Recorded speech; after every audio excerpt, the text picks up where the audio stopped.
ரஜினிகாந்த்னு ஒரு நடிகர் இருக்கார். எத்தனை பேருக்கு தெரியும்? கை வைத்துங்க. வைத்த மாட்டீங்களே. தெரிஞ்சாலும் போய் சொல்றீங்க பாருங்க. தெரியுமா தெரியாதா? தெரியும்ல. எப்படி ஒரு சினிமா நடிகனை பற்றி எப்படி தெரிஞ்சு வச்சிருக்கீங்க? தெரியுதுல்ல. தெரியும். பிரபலமானவங்க என்ன தெரியும்? சினிமா உலகத்தில், கிரிக்கெட்டில், விளையாட்டில் பிரபலமான எல்லாருமே நமக்கு தெரியும். அப்போ தெரியாமல் இல்லை. அப்புறம் என்ன அது ஒரு பாவமாக நினைக்கிறீங்க? அவனுக்குள்ள ஒரு ஆத்மா இருக்குல்ல, அவர் ரட்சிக்கப்படணும் இல்லை, அதுக்காக உங்களுக்கு பாரம் வரணும் இல்லை, அதுக்காக ஜெபிக்கணும் இல்லை. எல்லா ஆத்மாவும் என்னோட இதுன்னு கர்த்தர் சொல்கிறாரு. அப்போ சினிமாவில் நடிக்கிறவனா என் ஆத்மா இல்லைன்னு கர்த்தர் சொல்லியிருக்காரா? அவங்களும் ரட்சிக்கப்படணும், அவங்களும் பரலோகத்துக்கு வரணும்னு ஆசை அவங்களுக்கு இருக்கா இல்லையா? அவங்களுக்காக இயேசு மரித்தாரா இல்லையா? நம்ம யாரையும் அற்பமாக நினைக்கக்கூடாது. நம்ம எல்லாரையும் நேசித்து அவங்களுக்காக ஜெபிக்க. நான் அப்படி தான் இருந்தேன் ஒரு காலத்தில்.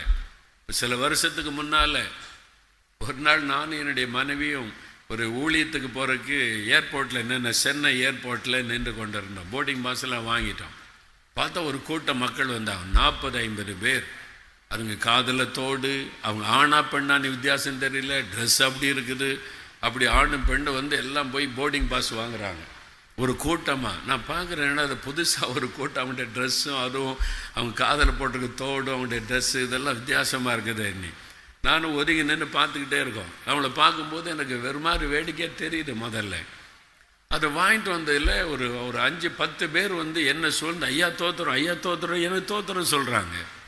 நான் அவங்கள பார்க்குறேன், யாருடா இவங்க நமக்கு தோத்துறோம் சொல்கிறான், நீங்கள் வாங்க, நீங்கள் யார், என்ன எப்படி தெரியும்னு. என்னையா உங்களுக்கு தெரியாதா, நாங்கள் உங்கள் பிறகெல்லாம் பார்க்குறோன்னு சொல்லிட்டு, நீங்கள் யார் என்ன விஷயம்னு கேட்டேன். நாங்கள் எல்லாம் சினிமா துறையில் இருக்கிறோம் ஐயா, சைடு ஆக்டர்ஸ், டான்ஸ் ஆடுவோம், நடிக்கிறது, அதெல்லாம் இப்போ வந்து ஒரு டீமாக வெளிநாட்டுக்கு போகிற நடிக்கிறதுக்காக அதான் போர்டிங் பாஸ் வாங்கிட்டு போகிறோன்னு சொல்லிட்டு, கடைசியாக எங்களுக்காக ஜெபம் பண்ணுங்க ஐயா அப்படின்னு கை கோப்பி சொல்லிட்டு போனாங்க.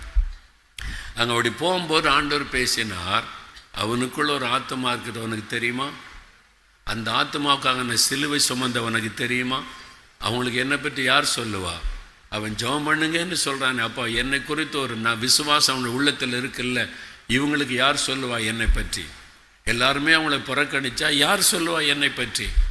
அப்போ தான் நான் ஜெபம் பண்ணேன். நான் சொல்கிறேன், ஆண்டவரே, சினிமா துறையில் இருக்கிற மக்களும் ரட்சிக்கப்பட நான் ஜெபிக்கிறேன், நான் சொல்கிறேன்னு சொல்லி இப்போ கடந்த 10-15 வருஷமாக கூட்டம் நடத்துகிறோம். எல்லா செகண்ட் சண்டே கிட்டத்தட்ட 350-400 பேர் எவ்ரி மந்த் வர்றாங்க. அவங்களுக்கு நிறைய பேர் ரட்சிக்கப்பட்டிருக்கிறாங்க. சிலர் சினிமா துறை விட்டுட்டு ஊழியக்காரியாக மாறி இருக்கிறாங்க. சிலர் உள்ளுக்குள்ளேயே சாட்சியாக இருக்கிறாங்க. அந்த ஊழியம் நடக்கிறார். எந்த ஆத்மாவையும் நம்ம அற்பமாக நினைக்கக்கூடாது. முந்தினோர் பிந்தினோர் நம்ம எல்லாம் வந்து நல்லா அங்கங்கே முந்தினோர் நாங்கள் தான் பல்லவத்து போகிறோன்னவங்கெல்லாம் கைவிடப்பட்டுருவாங்க. உங்களுக்கு முன்னால் வேசிகளும் ஆயக்காரரும் பல்லவ ராஜ்யத்தில் இயேசு சொன்னார்ல, நம்ம அவங்களாம் வேசிங்க, பாவத்தில் உள்ள நினைப்போம். அவன் ரட்சிக்கப்பட்டு பல்லவத்து போயிடுவான். அறிந்து கொள்ளுங்க இயேசு சொன்னது. அதனால் யாரையும் அற்பமாக நினைக்காருங்க. நியூஸ் பேப்பரை வாசிங்க, என்ன நடக்குதுன்னு பாருங்கள். அதை வைத்து ஜெபம் பண்ணுங்க, ஆண்டவரே நான் இதுக்காகலாம் ஜெபிக்கிற ஆண்டவரே என்னை. அது மாதிரி தேசத்தில் நடக்கிற காரியெல்லாம் நமக்கு தெரியணும். அறிந்து கொண்டு அதற்காக நம்ம ஜெபிக்க வேண்டும். அப்போ இந்த மாதிரி நாம் வந்து எல்லாரையும் நேசித்து எல்லாருடைய ரட்சிப்புக்காக ஜெபிக்கணும். அப்படி ஜெபிக்கும்போது எல்லா இடத்திலும் ஒரு எழுப்புதல் உண்டாகும். அந்த எழுப்புதல் வரும், மறுரூபமாக்கப்படுவாங்க. எல்லாருமே மறுரூபமாக்கப்பட்டு ஒரு பெரிய ஆவிக்குரிய மாற்றம் வரும். அதற்குத்தான் ஆவியானவர் ஊற்றப்பட ஜெபிக்கணும். பின்மாறி காலத்து மழைக்காக ஜெபம் பண்ணுங்க. பின்மாறி காலத்து மழை. அப்போ பேப்பரில் போடுறாங்களே மேக வெடிப்பு அப்படின்னா, மேகம் வெடித்து, அதாவது அருவியிலேருந்து நீர் கொட்டுற மாதிரி ஊற்றி இருக்கிறார். அதனால தான் வெள்ளம், தாங்க முடியாத அளவுக்கு வெள்ளம்.